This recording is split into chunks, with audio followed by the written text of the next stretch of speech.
அதை மையமாக வச்சு தான் இவர் எடுத்துக்கிறாரு கண்டி இவர் ஜாதியை வச்சு எடுக்கல. ஆக்சுவலி சொல்ல போனோம்னா ஒருத்தருக்கு ஒருத்தர் கூட இருக்கிற ஒரு பர்சனல் ரிவெஞ்ச்.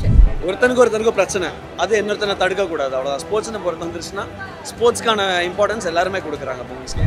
ஒன்லைன் கபடி அதை சுற்றி இருக்க அந்த பாலிடிக்ஸ் அந்த மாதிரி தான். உண்மையிலே நான் அனுபவப்பட்ட படம், நான் ரசித்த படம் எனக்கு உள்ள ஃப்ளாஷ்பேக் படம் தான். 1994 வந்து தான் இந்தியாவுக்கு வந்து கபடின்னு போக முடிஞ்சுது, ஒலிம்பிக்கு போக முடிஞ்சுது. அது வரைக்கும் கபடியில் சேர்க்கவில்லை, வெறும் லோக்கலில் தமிழ்நாடு பிளேயரை தான் தேர்ந்தெடுத்தாங்க. தமிழ்நாடு பிளேயரை தேர்ந்து தான் நிறைய பேர் ஐசேப் துறையெல்லாம் வேலை செய்கிறாங்க, ரயில்வேல வேலை செய்கிறாங்க, போஸ்ட் ஆஃபீஸில் வேலை செய்கிறாங்க. புரியுதா சொல்கிறது? செலக்டரேட்டில் வந்து கபடி வந்து நம்ம தமிழ்நாடு வரைக்கும் தான் அங்கீகாரம் இருந்தது. அப்புறம் திருப்பி படிப்படி அதை டெவலப் கொண்டு போயிட்டு அரசாங்கம் ஒலிம்பிக் வரைக்கும் சேர்த்தாங்க. ஒலிம்பிக்ஸை ஒருத்தர் மெடல் வாங்கினார், இந்தியா கோல்டில் சேர்த்தாங்க, ஒலிம்பிக்கில் சேர்த்துட்டாங்க. அதுக்கப்புறம் அதை அப்படியே விட்டுட்டாங்க, கடப்பில் கல் போட்டான்.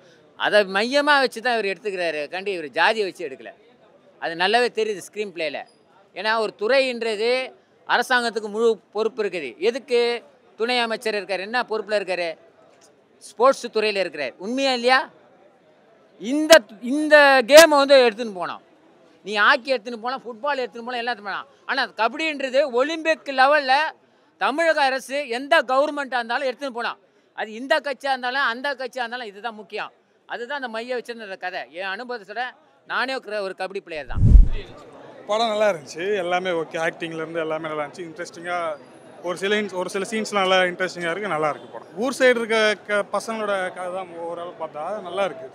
கபடி வீரரோட ஒரு அடிமட்ட வீரர்கள் எப்படி வருவாங்களோ அவங்களோட இதுவெல்லாம் தாண்டி வரா மாதிரி தான் காமிச்சிருக்காங்க. ஆக்சுவலாக படம் நல்லா தான் இருக்குது. த்ரூஸ் நல்லா பண்ணியிருக்காரு ப்ரோ, சூப்பராக பண்ணியிருக்காரு. மியூசிக் சூப்பராக இருக்குது படத்தில். பசுபதி வேறு லெவல் பண்ணியிருக்காரு.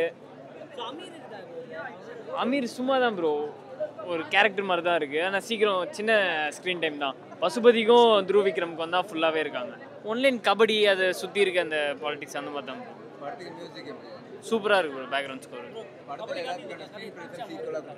அப்படிலாம் இல்லை ப்ரோ, கபடி ஒரு லைனாக போகும், இது ஒரு லைனாக போகும் ப்ரோ, கரெக்டாக இருக்கும். படம் நல்லா அமைஞ்சிருக்கு. எப்படின்னா அண்ணன் துருவ விக்ரமன் சொன்ன மாதிரி இதுதான் என்னோடய ஃபஸ்ட்டு படம் சொன்ன மாதிரி அவர் இந்த படத்தில் கண்டிப்பாக அவர் மேலே இடத்துக்கு கண்டிப்பாக கொண்டு போயிடுவாங்க. ஏன்னா எவ்வளோ கஷ்டத்துலேருந்து அந்த கபடி லேண்டு எப்படியாச்சும் நான் முன்னுக்கு போகணுங்கிற ஒரு நோக்கத்தோடு அவர் இந்தியன் டீம் வரைக்கும் விளையாடணுங்கிற ஒரு வெறியை எப்படி மனத்தி கணேசனை கஷ்டப்பட்டு விளையாண்டாரோ அந்த கதையை இவர் கொண்டு துருவ விக்ரமும் அதுக்கு நல்லா நடித்து அந்த உழைப்புலேருந்து எல்லாமே நல்லா பண்ணியிருக்காரு. படம் நல்லா வந்திருக்கு, எல்லோரும் கண்டிப்பாக போய் ஃபேமிலியாக பார்க்கலாம். படத்தில் நீங்கள் ஒரு விஷயத்தை நோக்கி போகிறீங்கன்னா அதை நோக்கி போயிட்டே இருங்க, அதுக்கு எதுவுமே தடையாக இருக்காது, எல்லாம் உங்களுக்கு வழிவிடுன்ற மாதிரி சொல்கிறாங்க. இந்த படத்தில் துருவ விக்ரம், பசுபதி, லாலேட்டன், அப்புறம் இது அமீர்லாம் நிறைய பேர் அடிச்சிருக்காங்க. அவங்களுக்கான ஸ்க்ரீன் ப்ரெசன்ஸ்லாம் ஈக்குவலாக இருக்குது. எல்லாருமே அந்தந்த ரோலுக்கான ஜஸ்டிஸ் கண்டிப்பாக பண்ணியிருக்காங்கன்னு தான் சொல்லணும். என்னென்னு பார்த்தீங்கன்னா அப்பா ரோலாக இருக்கட்டும், இல்லை 2 வில்லனுங்களாக இருக்கட்டும், அவங்க அந்த வில்லனாக இருந்தாலுமே ஸ்போர்ட்ஸுக்கு சப்போர்ட் பண்ணுற ஒரு கேரக்டரில் சூப்பராக போயிருக்காங்க. ஸோ ஒருத்தனுக்கு பிரச்சனை அது இன்னொருத்தனை தடுக்கக்கூடாது, அவ்வளோதான். ஸ்போர்ட்ஸ்னு பொறுத்து வந்துருச்சுன்னா ஸ்போர்ட்ஸ்க்கான இம்பார்ட்டன்ஸ் எல்லாருமே கொடுக்குறாங்க மூவிஸ்க்கு. என்ன மாதிரி ஆடியன்ஸ்க்கான படம்? எல்லாருக்கும் பார்க்கலாம். இந்த படத்தில் லேக் இருக்கா?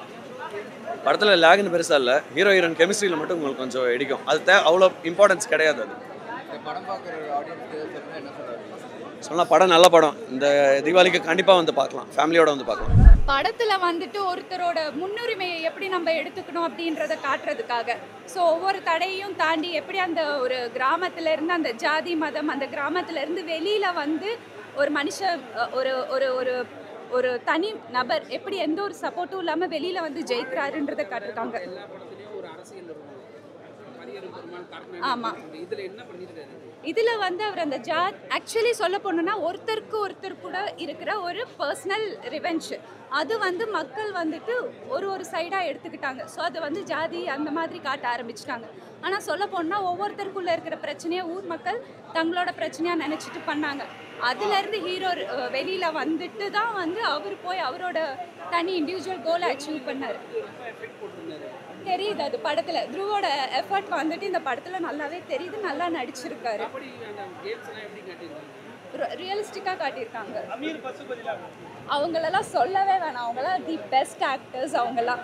ஸோ சும்மா நடினாலே நடிப்பாங்க, அண்ட் இதில் ரொம்ப சப்போர்ட்டிவாக நடிச்சிருக்காங்க.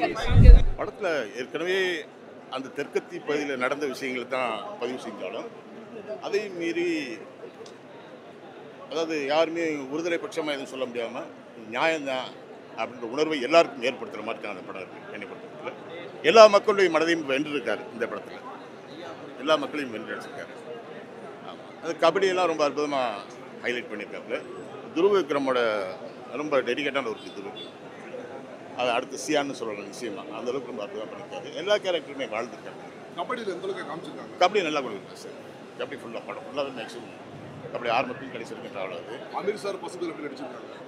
அவங்கள சொல்லவே வேணாம். அமீர் சாரை பொறுத்த வரைக்கும் பசுவே சார்லாம் மிரட்டிட்டாரு.